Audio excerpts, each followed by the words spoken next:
Hello, welcome to Get Your Money Shit Together, day 17. Today is all about pay for play in a gig economy. So, as I promised you before, I'm not going to spend as much time asking you to dig deep and to find answers anymore.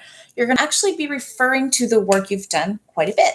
So, this is super exciting because you don't have to work as hard, right? So, you've done the hardest part. And now we start to identify what is it that we can do to fill in the blanks. So looking back at your worksheets, looking at your spending plan or cash flow plan, depending on what you're choosing to call it.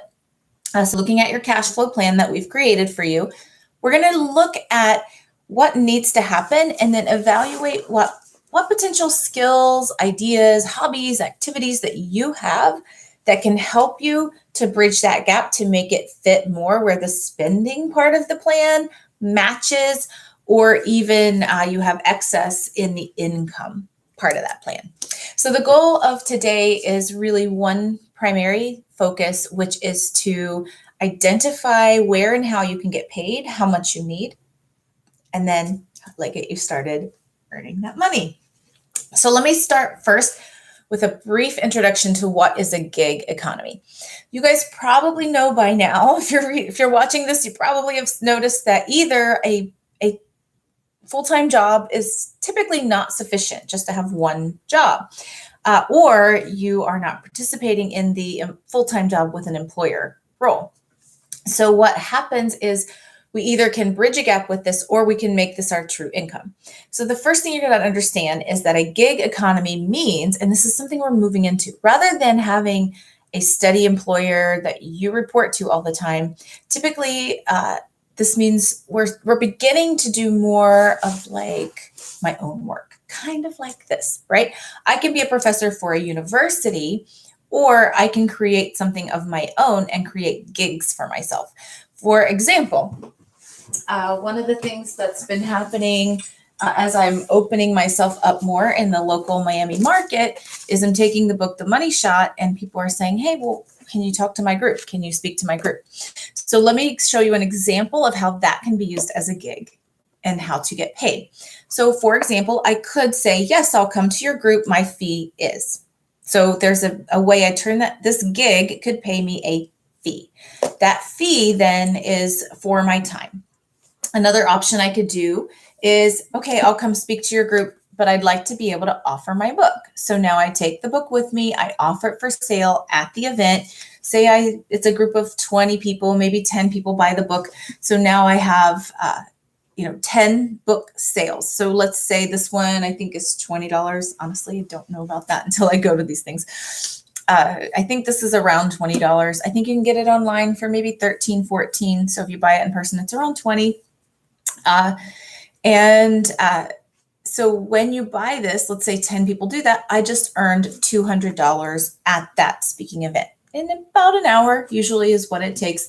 Now there's the time to prep for that and all that. I'm not going to go into that, like what it takes to support that gig. That is something you definitely want to think about. And I have activities in the early time for you to say, is this mine to do? What's it going to take? Remember, when you're deciding those strategies and the goals of how, go back to those worksheets. Well, what would this gig take for me to do it? And it's not just the hour you spend in front of people. So that's one example of how you can use a gig. You might also have other skills, other talents that you can bring and that people will pay for. So I want to remind you, first of all, we're kind of shifting. The world is shifting to a more gig economy. No one really wants to pay someone when they don't have work for them. And no one really wants to report to, say, someone else, like a boss, as much, right? We like to report for our productivity and our work, not just because we're supposed to be there.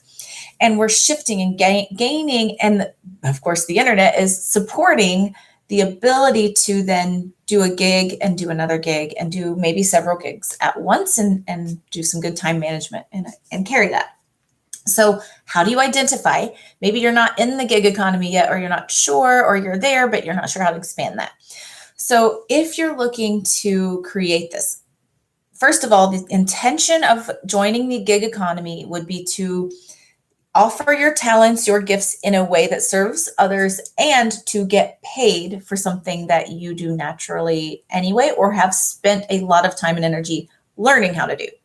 So maybe you were born with a talent, like you're, and an athlete, a lot of times they're born with a talent. But if they don't spend time cultivating that talent, it's probably not going to be worth much in the market. Same thing with your skills. Not only the things you're kind of good at doing, but also that you have cultivated doing throughout time. So I have a series of questions that I will ask you to trigger for you what a gig might look like. The first one is, well, what skills do you have? Just maybe you already know, like, okay, I can have this. And if you've ever made a resume, they're asking you what kind of skills, that's fine. Put those skills for sure, because sometimes those skills can end up selling individually. Like if you're good at transcription, you can get a gig just transcribing someone else's voice. A little less than usual because now we have technology for that, but maybe someone wants someone to edit. Maybe you have a skill in editing. So list all the skills you kind of know you have, everything you would have put on a resume, everything that that you can think of, especially anything that you might have been doing, like cultivating. So like say you have a skill around technology and you just kind of have been tinkering and playing with that you can write code or you can build websites. That's a skill. So write all those things down. Any talents, any skills that you already have. Talents might be things you naturally do well, but you just haven't cultivated into using it as a skill. All right. So I do have a course. If you're looking for that piece, Module 5 in my Big Decision Blueprint specifically walks you through. If you go to crystalgifford.com, all the links are there for you. But the Module 5 of the Big Decision Blueprint walks through how to unlock those skills and strategies that you have so that you can turn those into money. So I want to get you to the idea of that today. So what skills do you have? What talents do you have that you could put into motion? And then here's one that I know some of you are going to say, play video games, da, da, da. That's okay. So what do you do with your spare time? Now, the reason I ask for that is there are clues there to who you are, how you like to do things, what you enjoy, right? If you have spare time, what you do with it is probably something you enjoy, we hope.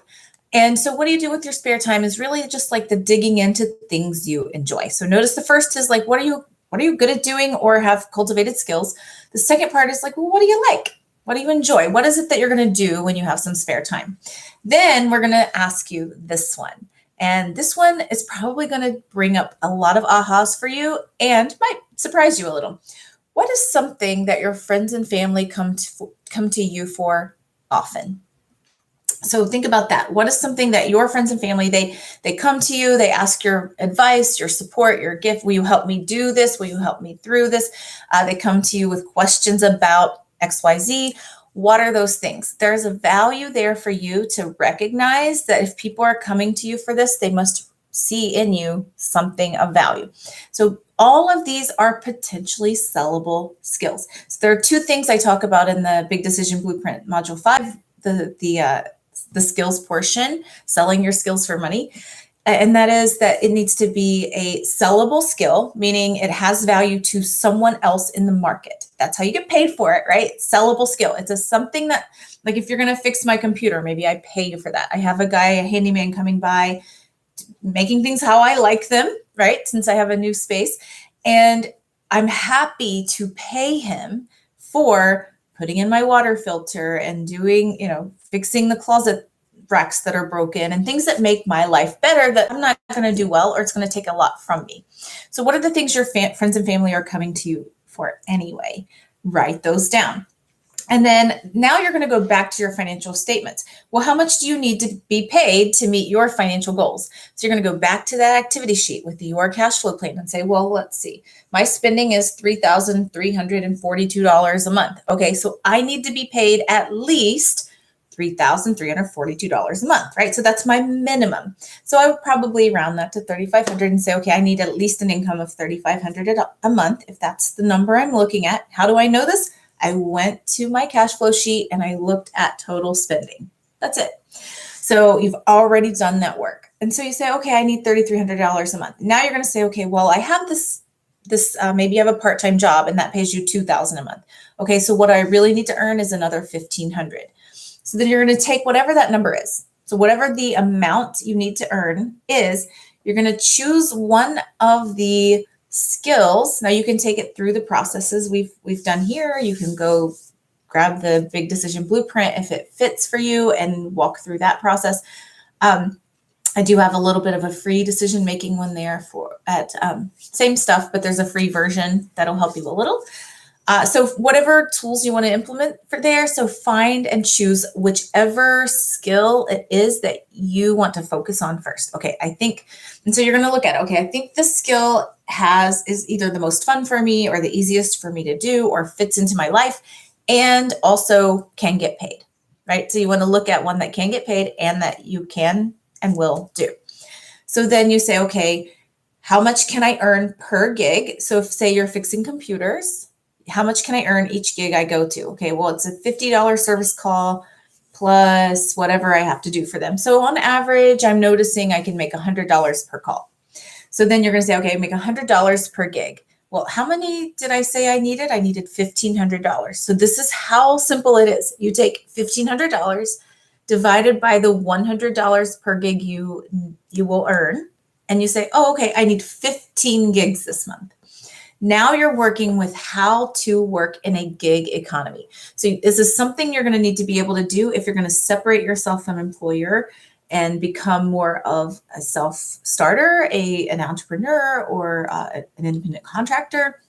So how many gigs a month will you need to sustain the lifestyle you're looking for? And that can be used, say your income is, your expenses are $3,500 and you make $4,000, but you want to make $7,000. It doesn't matter your why or your number. You can still do the math the same. So if you wanted to earn $7,000 a month, in this scenario where we were earning $2,000, you would take $5,000 a month, divide it by the $100 per gig and say, oh, I would need 50 gigs a month. Okay, well, that's 12 and a half, 13 gigs a week. Can I do that? So you can start to look at, is this a realistic approach? And maybe you say, ooh, 13 gigs a week. That's more than, I'm doing like 3 a day on the weekdays now, or working weekends. That seems like a lot. Okay, that doesn't work. We start looking, okay, where else do I have skills that maybe can be paid more for the time? So you just determine, does this make sense? And that's the important piece of playing in a gig economy, is just really getting clear that what you're choosing to do is going to pay you enough to make that work. And don't forget, as a little word of warning before I set you off to figure out what that looks like and what those numbers look like for you, don't forget that sometimes adding the gig adds, adding the gig adds expenses. So if you're saying, okay, I need to earn $1,500 more a month, and so we're assuming that 100 is net. So if it takes you $100, or if you earn $100, but it takes you $20 to earn it in parts or gas or whatever, then you actually earned 80. So you would use 80. So then it would be $1,500 divided by 80 to determine the number of gigs you need. So don't forget to include any expenses out of that and do the net. So whatever your actually take home pays, as you're probably used to calling it, is from that gig. That's the number you're going to use. How many gigs a month do you need? Well, how much money do you need? How much profit can you earn from each gig? It's that simple. You've already done the numbers and the math to do it. You might need to check a market if this is a new concept or a new gig for you, find out what the market is paying. But then you can decide before you invest your time and energy in getting good at that, if it will pay you in a way that you want to be paid. So I hope this helps. I think this is going to be a big one for a lot of you in determining, before you leap into your business idea, to make sure that it is going to pay you what you need from it and not take everything you have energetically to not get you there. All right, guys, thank you so much. Thank you for tuning in again. I'll see you again tomorrow. You're there, man. You're doing the work. You're almost finished with the second section of 3. So good job. Keep going. Get in there and answer those questions. And if you are looking to add income to your life, get in there and get pay for play in your gig economy. Have a great day. See you next time.